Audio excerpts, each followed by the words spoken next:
ಅಂತ ಚಿಲ್ಲರೆ ದುಡ್ಡು ಆಸೆ ಪಡುವಂತ ಚಿಲ್ಲರೆ ವ್ಯಕ್ತಿಗಳು ನಾವಲ್ಲ. ಇವತ್ತವರೆಗೂ ಸಾಕಷ್ಟು ಹಸುಗಳು ಕೊಡ್ಸಿದೀನಿ. ಸಂದೀಪ್ ಹತ್ರ ಅಂತಲ್ಲ, ಇನ್ನ ಬೇರೆ ಬೇರೆ ಕಡೆನೂ ಹಸುಗಳು ಕೊಡ್ಸಿದೀವಿ. ಪುಣ್ಯಕೋಟಿ ಅಂದ್ರೆ ಇವತ್ತು ನಾವು ಒಂದು ಹಸುನ ದನದ ಹಸುನ ಹೆಸರಿಕೊಂಡು ನಾವು ಮಾಡ್ತಾ ಇದೀವಿ, ಒಂದು ಕಂಪ್ನಿ ಮಾಡಿದೀವಿ ಅಂದ್ರೆ ಅದ್ರಲ್ಲಿ ದುಡ್ಡು ತಿಂದ್ರೆ ನಮಗೂ ಒಳ್ಳೇದಾಗಲ್ಲ, ನಮ್ಮ ಮನೆಯವ್ರಿಗೂ ಒಳ್ಳೇದಾಗಲ್ಲ. ಇವತ್ತು ಹೇಳ್ತಾ ಇದ್ದೀನಿ. ಸೊ ನಮಸ್ತೆ. ಸೊ ಇವತ್ತು ಸಾಕಷ್ಟು ಕಮೆಂಟ್ಗಳು, ರೈತರು ಕಮೆಂಟ್ ಮಾಡ್ತಾರೆ ಹಸು ಸಿಗುತ್ತಾ ಅಂತ. ಹೌದು, ಸಿಗ್ತದೆ, ಹಸುಗಳು ಸಿಗ್ತದೆ. ಈಗ ಬೇರೆಯವ್ರ ಥರ 2 ಹಸು ತೋರಿಸ್ಬಿಟ್ಟು ಈ ಹಸು ಇದ್ರಲ್ಲಿ 1 ಹಸು ಇಟ್ಕೊಳ್ರಿ ಅಂತ ಹೇಳಲ್ಲ ನಾವು. ನಮ್ಮ ಸೆಲೆಕ್ಷನ್ ನಿಮ್ಗೆ ಹೆಂಗೆ ಅಂತ ತೋರಿಸ್ತೀನಿ, ಲೈವಲ್ಲೇ ತೋರಿಸ್ತೀನಿ. ಬನ್ನಿ ಹಂಗೆ ಹೋಗೋಣ ನಮ್ಮ ಸೆಲೆಕ್ಷನ್ ಯಾವ ಥರ ಇರುತ್ತೆ ಅಂತ. ಈಗ ಹೋಗ್ತಾ ಇದ್ದೀವಿ, ತೋರಿಸ್ತೀನಿ ಹಸುಗಳು ಹೆಂಗಿರ್ತದೆ ಅಂತ ತೋರಿಸ್ತೀನಿ. ನಮ್ಮ ಸೆಲೆಕ್ಷನ್ ಯಾವ ಥರ ಇರ್ತದೆ ಅಂತ ತೋರಿಸ್ಬಿಟ್ಟು ಹೇಳ್ತೀನಿ. ಈಗ ಸೆಲೆಕ್ಷನ್ ಹಸು ಎಲ್ಲಿ ಸಿಗುತ್ತೆ ಅಂದರೆ, ಈಗ ನಮ್ಮ ಸ್ನೇಹಿತರು ಪುಣ್ಯಕೋಟಿ ಡೈರಿ ಫಾರ್ಮ್ ಅಂತ ಬಂಗಾರಪೇಟೆಯಲ್ಲಿದೆ. ಎಷ್ಟು ಸಾಕಷ್ಟು ಹಸುಗಳು ಇವ್ರ ಹತ್ರ ಕೊಡ್ಸಿದ್ದೀನಿ. ಇವತ್ತು ನೋಡ್ಬರ್ರಿ. ಇವತ್ತು ಯಾರೋ ಪಾಪ ಕಸ್ಟಮರ್ ಯಾರೋ ಬೇಕು ಅಂತ ಹೇಳಿದ್ರು, ಪಾಪ ಅದಕ್ಕೆ ಕೊಡ್ಸೋಣ ಅಂತ ಬಂದು ಇಲ್ಲಿ ಗಂಟೆ ಬಂದಿದ್ದು. ನೋಡಿ ಇವರೇ ಸಂದೀಪ್. ಏನಪ್ಪ ಇರೋ ನಮಸ್ಕಾರ. ನಮಸ್ಕಾರ, ಚೆನ್ನಾಗಿದ್ದೀರಾ? ಆರಾಮ್, ನೀವು? ಆರಾಮ್. ಹಸುಗಳು ಯಾರೋ ಕಸ್ಟಮರ್ ಬೇಕು ಅಂತ ಹೇಳಿದ್ರು, ಅದಕ್ಕೆ ಬಂದಿದ್ವಿ.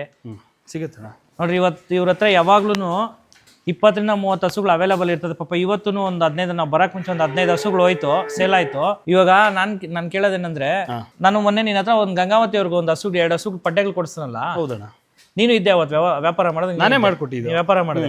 ಯಾರೋ ಒಬ್ನು ಕಮೆಂಟ್ ಹಾಕಿದ್ದ, ಪಾಪ ಪುಣ್ಯಾತ್ಮ. ಕಮಿಷನ್ ಎಷ್ಟು ಕಮಿಷನ್ ಅಂತ ಕರೆಕ್ಟ್ ಆಗಿ ಹೇಳು. ನಿನ್ನ ಹತ್ರ ಆಗ್ಲಿ ಅವನ ಹತ್ರ ಆಗ್ಲಿ 10 ರೂಪಾಯಿ ಇಸ್ಕೊಂಡಿದೀವಿ ನಾವು. 10 ರೂಪಾಯಿ ಈಸ್ಕೊಳ್ಳೋದು ಮ್ಯಾಟ್ರ್ ಅಲ್ಲಣ್ಣ. ಅವ್ರು ಬಂದು ಸ್ಟ್ರೈಟ್ ನಮ್ಮ ಹತ್ರ ಬರ್ಲಿಲ್ಲ, ಅವ್ರು ನಿಮಗ್ ಪರಿಚಯ, ನಿಮ್ ಮನೆ ಹತ್ರ ಬಂದಿದ್ದವ್ರು. ನಿಮ್ ಮನೆ ಹತ್ರ ಬಂದ್ರೆ ನೀವು ಕೆಲಸ ಕಾರ್ಯ ಬಿಟ್ಟು ನಿಮ್ದೇ ತಾರು, ಅದು ಬೇರೆ ಕಾರಲ್ಲ, ತಾರಲ್ಲಿ ಕರ್ಕೊಂಡ್ ಅಲ್ಲಿಂದ ಪಾಪ ಒಂದು ಟೀ ಸಮೇತ ಕುಡಿದೆ ಹಸ ಕೊಡಿಸಿ ಲೋಡ್ ಮಾಡಿಸೋ ತನಕ ಇಲ್ಲೇ ಇದ್ದು ಆರಾಮಾಗಿ ಲೋಡ್ ಮಾಡಿಸಿ, ಅದಾದ್ಮೇಲೆ ನೀವು ಆರಾಮಾಗಿ ಮನೆಗೆ ಹೋದ್ರೆ. 10 ರೂಪಾಯಿ ಕಮಿಷನ್ ನಾನು ಕೊಟ್ಟಿಲ್ಲ, ನೀವು ತಗೊಂಡಿಲ್ಲಣ್ಣ.